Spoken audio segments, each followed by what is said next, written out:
I have been reading fashion magazines. As a fashion millennial, I've amassed these magazines, and looking at the photos and images and the stories, it allows me to be more imaginative. That's Margiela. And I've been reading this interview by RickOwens to Yohji. This is what I got recently from America. This is super heavy. Purple Magazine 30-year issue. Lots of RickOwens and avant-garde as well. There's like Comme des Garçons, of course. Yeah, lots of RickOwens. We all love RickOwens, right? So yeah, just celebrating quiet moments like this through fashion. Like, how do you participate and how do you enjoy fashion? Like, when no one's watching, right? So this is me during Christmas, and I love it. It's very, very nourishing. I want to go back to the designers that shaped our fashion, the designers that marked our times.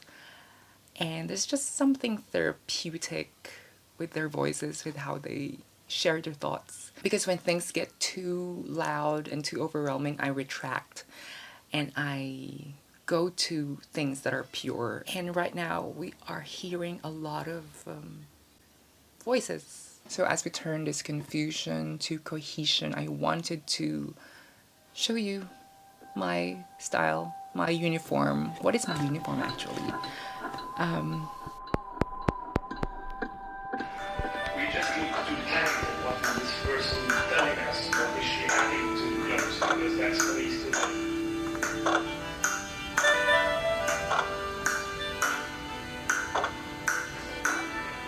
I've been walking this path now for 25 years, so you get to see a lot. Over the years, you always get to see more and more and more. Maybe you're not so naively, quickly overwhelmed anymore. I keep coming back to people like Martin, I keep coming back to people like Helmut Lang, which never changed and it will probably never change. But I don't know for myself, still not today, I don't know if I find less things new. At the end of the 80s, I thought everything was new. I thought Martin was new, Comme des Garçons was new. It's also avant-garde, so extreme, so...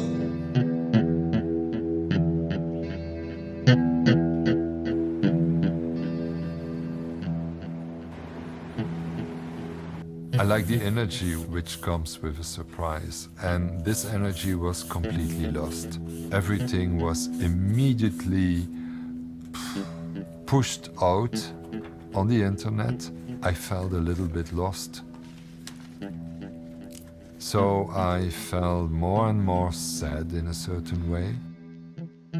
This is the start of a moment where there are different needs in the fashion world, and I'm not sure I can feed them. まず今回のそのテーマのピーター・ラムスさんの言葉とかも含めてやっぱり自分たちができることをやるとか、なんかそういうミニマリズムみたいな彼の言葉とかその哲学とかを読んでる時にやっぱり上で結構重要なポイントになるんじゃないかな。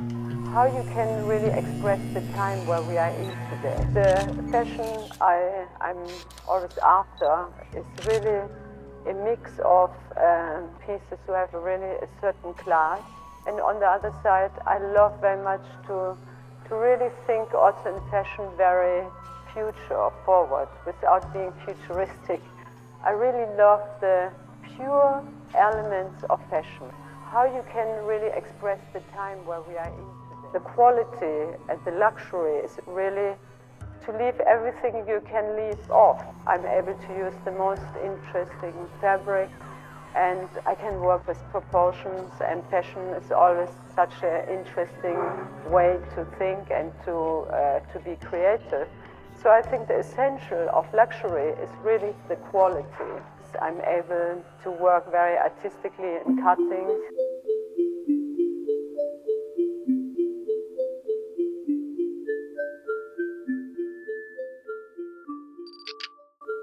For me, luxury is the perfect balance between quality and comfort. And if I can go farther, I would say add timelessness. I thought that these very pure and simple looks and garments didn't need color. I preferred material, shape, and finishing. So the word colors swept away from the vocabulary, and we talked only about tones. For me, the way that I'm dressing myself is more like a uniform, and I think nearly all fashion designers create kind of a uniform for themselves. You have to see it like this. In fashion, you have to take decisions from early in the morning to late in the evening. Constantly, you have to think and to take decisions. And is it this or is it that? Enormous quantity of decisions. That's too much. I had it. In the same way, in the morning when I want to open my wardrobe, I just want a white t-shirt with a navy sweater and a navy or a beige pant, and that's it.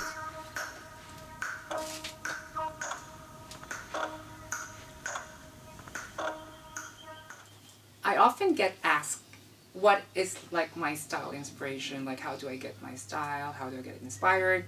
For me, the one thing that truly worked in my years of loving fashion is runways. I think runways are the bread and butter of fashion.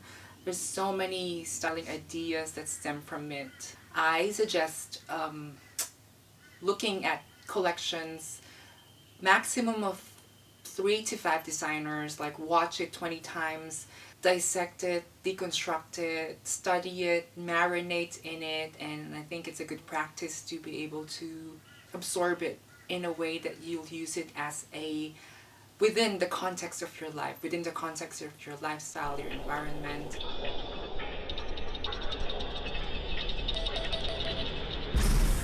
I know when something touches. I feel the moment when something touches. I think emotion is essential to a lot of things. I can feel also what it means for another person. Where can we be without sensing the emotion? You know, if you don't sense that, I mean, we need the essence, the undiluted creativity.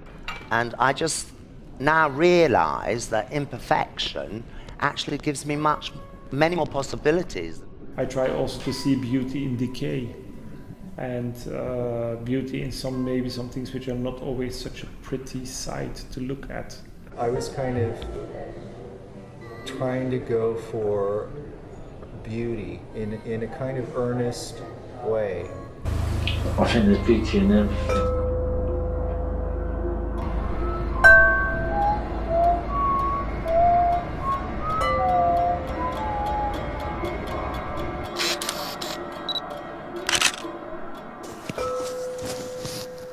If there is an emotional eater, I am an emotional dresser. I believe in the power of building an outfit using how you feel and your emotions.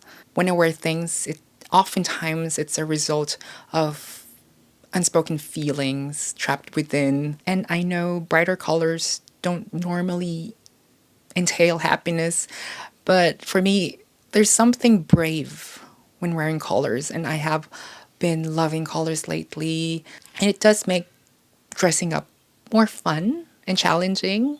I think by now probably I've mastered the art of dressing in black.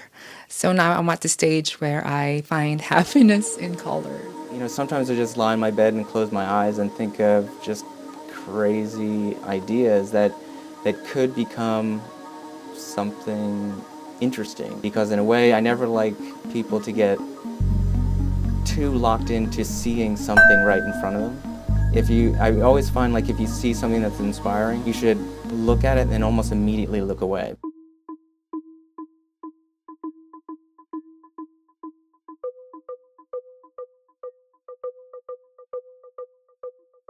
The one thing that is the most important to you, you will remember. The rest of it will become yours. I get asked sometimes about what the inspiration is, and I think it's just an accumulation of things.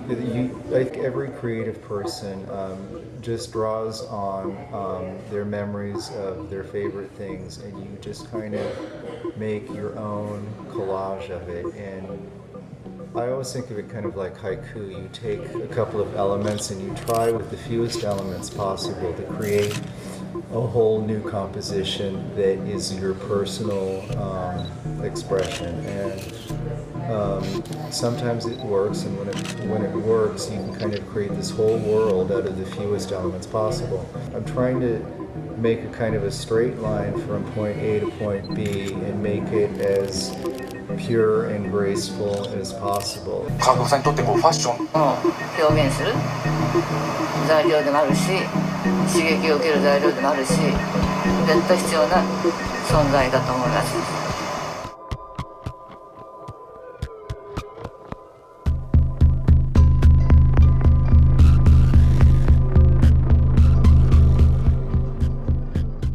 That was also the whole point. I mean, like, it's like there was no real answer. The answer is really that you have to question yourself, how do you want to be perceived? So the idea is really that you have to watch yourself in the mirror with that item. You need to think like, do I want to be more strict? Do I want to be more conceptual? I can start deconstructing it and like creating some kind of crazy drama. And then do I want to be more sexy? I can just take it away and be half naked. Could often find different answers in the same garments. And I think that was a very fun exercise.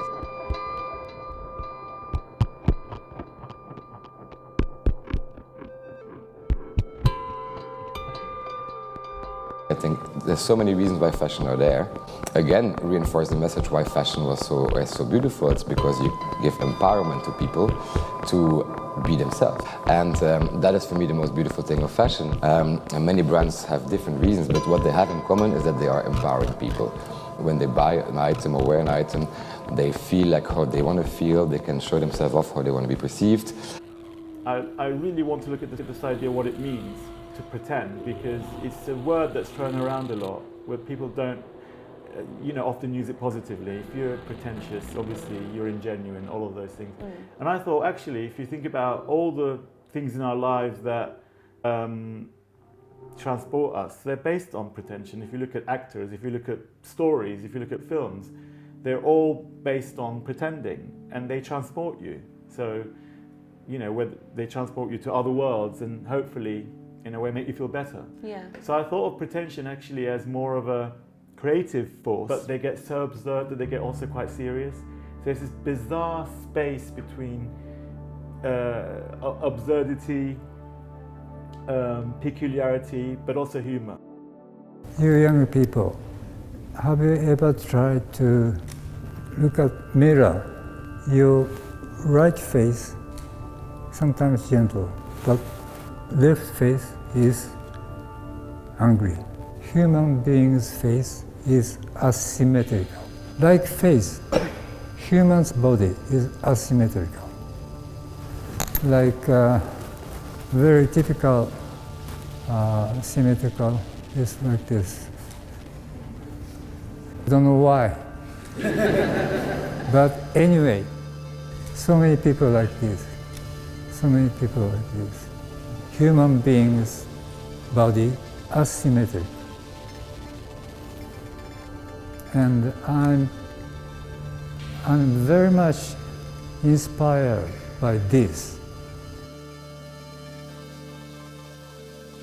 For designing the clothing, for cutting new outfit, I preferred asymmetric something. Well, distortion and exaggeration is always what I'm going for, and distorting the human figure is so much more profound than doing an embroidery that takes 7,000 hours. And I think it's braver, and I think the message is you can think outside the box, literally.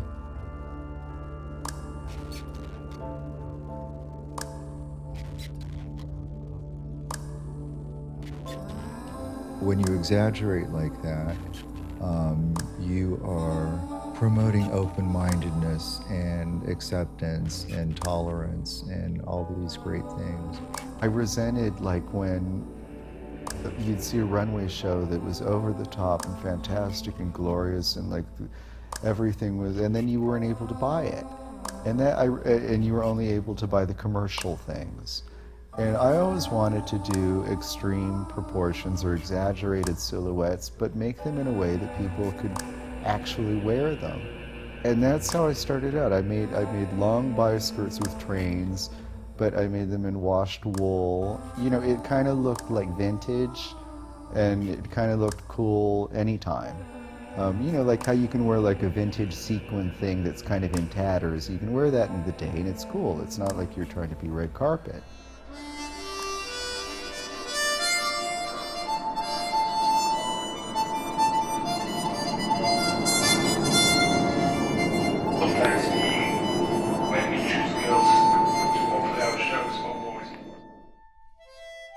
They say fashion is an expression, but expression wouldn't be possible without knowing your identity, and I still feel unable to formally declare what I am. So maybe there are days that I'd like to align myself to conventionally feminine and soft looks, and there are days that I wanted to emulate a stronger, edgier, masculine styling. And for me, I love experimentation. That's a fabric of my styling. And I've been toying with genderless androgynous style.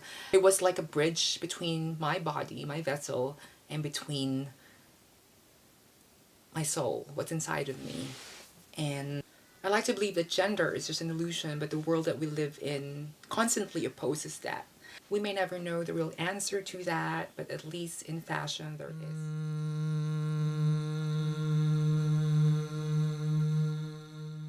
There was this like puffer jacket, like a kind of leather puffer jacket. And I remember wanting it. And then the shop assistant saying, oh, but the zip goes the other way. So it's the woman's side. So in my head, I didn't care. And then I remember wearing it. And I remember people just being like, what are you wearing? For me, when I wear heels, you know, I get everything from it, like, again, like the posture. And you know, in the last, let's say, maybe 10 years, you know, we've been speaking about equality and, you know, the role of genders, you know, more and more. And so I was very much attracted by the idea of conventions, you know, some codes. I think it's time for a man to experiment a bit further than that. My first desires was to corrupt from within. It's not really anti-establishment, I suppose it's anti-convention. With men have a smaller margin to flirt. Men, I think, bottom line, what men are going for is a sense of propriety, masculinity, and above all, dignity. I think with men, it's hard for them to want to appear as if they're trying to be alluring. Trying to look alluring it's problematic.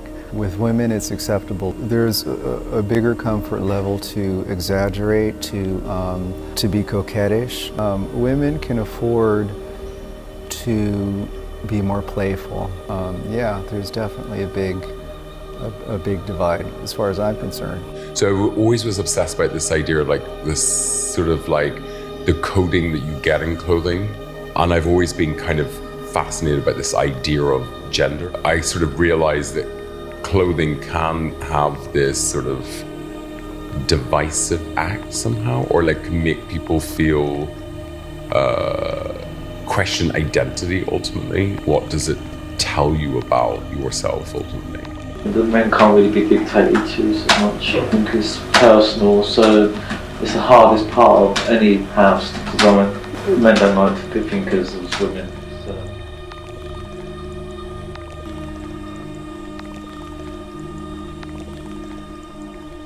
Designing men's is quite limited because we have only shirt and jacket and pants, that's it. So we have to put some irony or joke or funny message. And I think that being a strong designer for women is more important than being a strong designer for men. Historically, I think the reason is that designing clothing for women, we have no rule. Everything is possible. Sometimes I feel too free. It's very hard. Women's body is, for me, like a desert and blowing the wind, and the mountain of sand is always changing. So I can have so many imagination on women's body because it is always changing. Compared to women's body, men's body is already promised, but designing women's clothing is like a journey. I hated the famous 18th century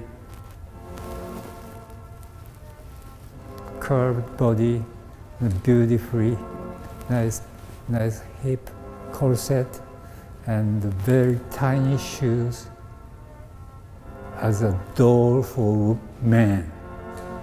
I hated it from the beginning. So I decided that maybe I'm going to create the outfit, clothing for independent women who is not doll for men. This is my very start of designing clothing. Thank you for watching, guys, and I hope you enjoyed this random video. I don't know how to categorize it actually, but on my next video I'll show you a few new pieces that I got last year. It's gonna be fun and quick, and thank you again for your love and support. I'll see you next time. Ciao, bye, take care. Have disregard for what I might consider attractive, or if I see somebody with a very branded logoed bag, that would kill my attraction. Mm-hmm. That kind of expresses their values to me in that world. You feel the need to align yourself with that kind of aspiration, we're probably not going to have a lot to talk about. If somebody has butt ugly clothes that have nothing to do with status consciousness, I'm intrigued. I love that they don't care about fashion and that they have other priorities. That's hot.